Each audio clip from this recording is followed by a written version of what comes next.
Vamos a presentar hoy un tema muy interesante, literatura y deporte, y tenemos desde Bogotá a Luis Alejandro, editor de Caballito de Acero. Bienvenido, Luis, a La Barra Contenta. Buenas noches. Silvio, buenas noches, ¿me escuchan bien? Sí, te escuchamos bien.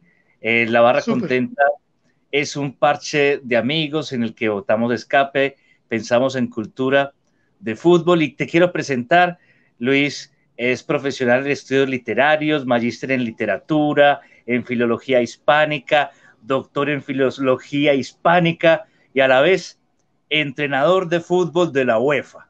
Un perfil extraordinario que combina la intelectualidad con el deporte, y el objetivo de su editorial es unir la literatura con el deporte. Quiero comenzar una entrevista, Luis, una pregunta obligada: ¿Santa Fe o Millonarios? No, Millonarios, de lejos, o sea, uno nace con sangre azul y ya, es así de sencillo. Se nace con sangre azul o con sangre normal. Sí, eso es así. O sea que es por vía de la familia. Sí, mi papá y un tío vivieron la época de Di Stéfano, de Pedernera, o sea, otra cosa, o una cosa que para mí hoy en día es ciencia ficción, que eso no, son simplemente datos y cosas en un libro que no dicen absolutamente nada, pero ellos sí lo vivieron y yo desde los 5 años voy al estadio siempre, todos los domingos, y no, eso es algo que ya es la única herencia realmente. Extraordinario. Luis pregunta: ¿en qué se encuentran la literatura y el fútbol? Yo creo que, digamos que el fútbol es una actividad que es muy hablada, como muchos otros actos en la vida, el fútbol es muy hablado, digamos que el fútbol en lingüística podría decirse que hay un acto de habla real en el momento en el que se juega el fútbol porque se va construyendo, se van haciendo acciones solo con la palabra, pedir la pelota, en fin, lo que sea. Entonces yo creo que el fútbol es muy hablado y sin embargo no deja de ser un juego y al mismo tiempo el lenguaje como tal es un juego. Digamos que hay gente que sigue pensando que el lenguaje es algo netamente matemático exacto y nada más lejos de lo normal. Por más de que haya estudios científicos o de que el lenguaje permita estudios científicos, como es la filología, la lingüística, la gramática, eso no quiere decir que no sea un elemento subjetivo tan cercano al hombre por eso mismo, porque es subjetivo. Entonces el lenguaje es un juego que aprendemos a jugar desde niños, saber interpretar palabras, saber usarlas, saber entender contextos, lo que sea. Y el fútbol es otro juego, entonces son juegos dentro de un juego y yo creo que tienen muchísimas cosas en común. Sin embargo, sí me parece peligroso que se intelectualice el juego. Cuando de repente ya hay mucho discurso y mucha palabra sobre el fútbol, siento que suele intelectualizarse y eso me parece ya también peligroso, que es lo que veo últimamente. Qué buen concepto eso de peligroso, que se intelectualice lo que por esencia es lúdico y Sí, y por contigüidad es deportivo. Entonces, en sí. ese mismo sentido, si te parece peligroso, ¿de dónde nace la idea de hacer una editorial de literatura y deporte? Precisamente porque digamos que yo veo que el deporte suele abordarse, si habláramos de las ciencias humanas, de las ciencias sociales, siento que suele abordarse desde la filosofía, desde la historia, desde la antropología, desde la economía, es decir, desde un montón de discursos de las ciencias sociales y de las ciencias humanas, que yo lo que considero es que ven el deporte como un elemento que no tiene una función social completamente clara. Entonces es como si ellos desde sus discursos tuvieran que entrar a defenderlo, tuvieran que entrar a rescatarlo, tuvieran que entrar a dar un parte bueno de noticias sobre él y decirle a la comunidad, ojo, el deporte sí es importante porque yo, historiador, me doy cuenta que sirve para generar un discurso de nación, porque tal. El filósofo, ojo, el deporte sí es importante porque está la identidad, es decir, como si el deporte no tuviera por sí mismo un argumento fuerte, sólido, para que nadie entre a defenderlo y a rescatarlo. Pero claro, es como el deporte en nuestra sociedad no parece tener una función social tan clara, genera mucha plata, pero no tiene un discurso social tan claro porque digamos que nuestras instituciones sociales son otras, la familia, la universidad, Es decir, ahí es donde están los procesos sociales reales, ir a la universidad, tener una familia. En cambio, el deporte, al mismo tiempo que es lúdico, no lo termino de ver como algo que tenga una función social, sino lo veo como algo de domingo, algo lúdico, entonces pues no es tan importante. Lo que yo quiero con la editorial es un poco todo lo contrario, desde la literatura, es decir, desde el arte, la novela, la poesía, el cuento, el teatro, la fotografía, mostrar que el deporte en sí mismo tiene un discurso suficientemente fuerte, grande, importante, como para que él se muestre a sí mismo, desde su estética, desde toda su belleza, la fascinación que genera ver a una persona montar en bicicleta, verlo correr con una pelota en la mano o en el pie. O sea, no hay que explicar eso de ninguna manera, y simplemente hay una fascinación por eso. Otra cosa es que haya elementos que yo puedo asociar en el deporte y otras facetas de la vida.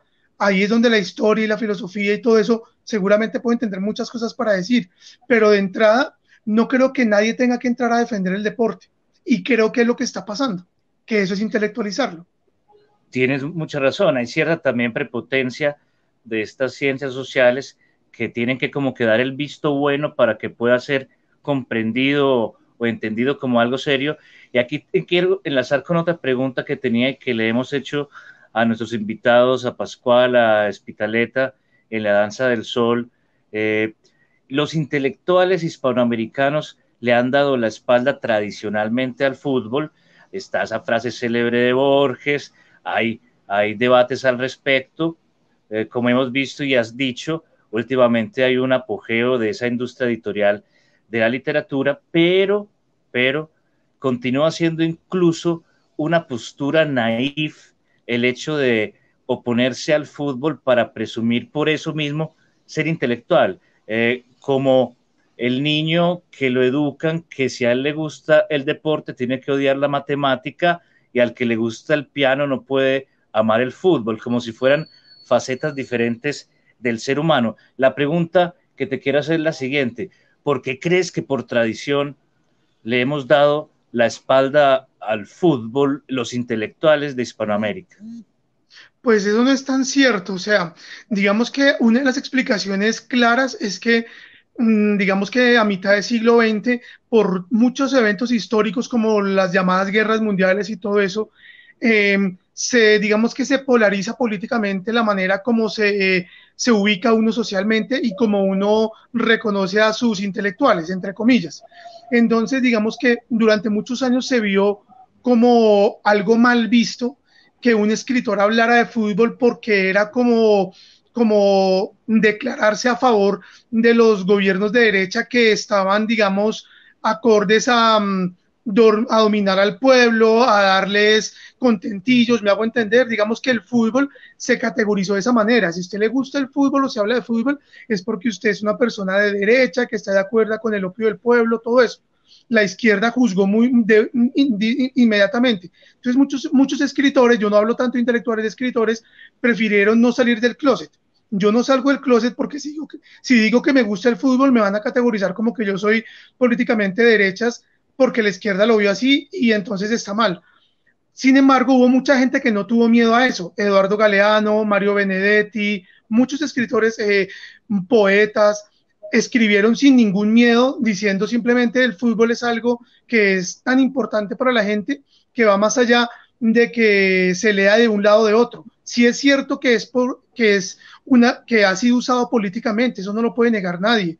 Que el fútbol se ha sido usado políticamente, por supuesto, pero eso no tiene nada que ver con que guste o no. Y el fútbol le pasó algo muy distinto a los toros, y es que a los toros, Hemingway desde muy temprano comenzó a hablar de los toros, y eso hizo como que se limpiara y como que se ennobleciera el arte del toro, le guste a la gente o no, porque como Hemingway habló de eso, fue cronista, fue a los Sanfermines, fue a todo eso, entonces los toros cogieron cierto abolengo por esas crónicas de Hemingway. Mientras que en el fútbol lo que pasó fue que políticamente lo categorizaron, y eso pasó. Después de que terminan todas estas dictaduras, aparentemente, sobre los 80s, que ya no hay como tan latentes esos temas de las dictaduras, todos los escritores comenzaron a salir del closet, todos comenzaron a escribir de fútbol y hablar de fútbol, y ya no hubo ese miedo de que me digan que soy de un lado o de otro, sino que simplemente me gusta el fútbol. Y el extremo ya es hoy en día, en el cual las editoriales ya lo que hacen es a un escritor común y corriente con sus contratos. Digamos que una editorial lo que hace nunca paga por un libro, sino que hace contratos para tener un autor para varios libros, que ese es el negocio, no publicar un libro, sino varios. Dentro de esos contratos yo me aseguro que alguno de los libros que viene sea sobre temas de actualidad. Entonces, si el tema es la novela de Narcos, entonces necesito que usted en un año o dos me entregue una novela de Narcos, y lo mismo digamos con el fútbol, necesito alguna cosa con fútbol.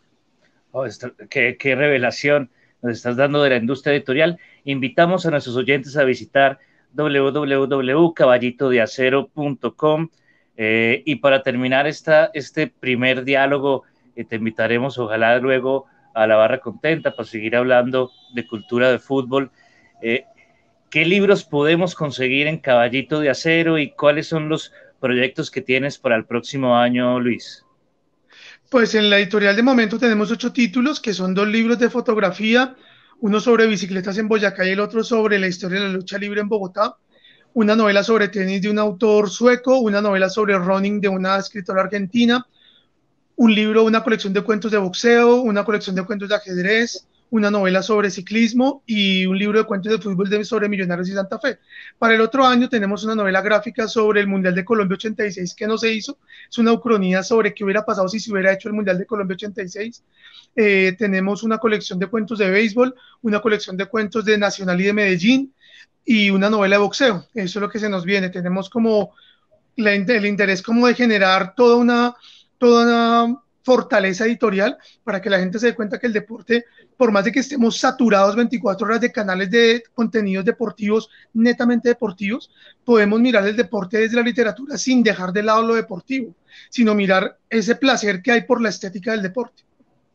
Qué buenas palabras, Luis, es lo que nos une, la estética del deporte y claro, en él la amistad. Muchas gracias, esperamos volverte a invitar a la barra contenta cuando esté listo ese libro de cuentos del Medellín y del Nacional. Muchas gracias, Luis. Gracias. Yo quisiera decir una última cosa, y es que una de las cosas más maravillosas que me parece del fútbol en Antioquia es una frase de Medellín que suele tener el hincha del Medellín, que dice que uno le pregunte cómo le fue al Medellín y que digan, a pesar de que se ganó, jugamos bien. A pesar de que se ganó, jugamos bien. Eso es poesía, eso es un aforismo, eso es un haiku, eso es algo así. Eso es terrible, esa frase. Es terrible.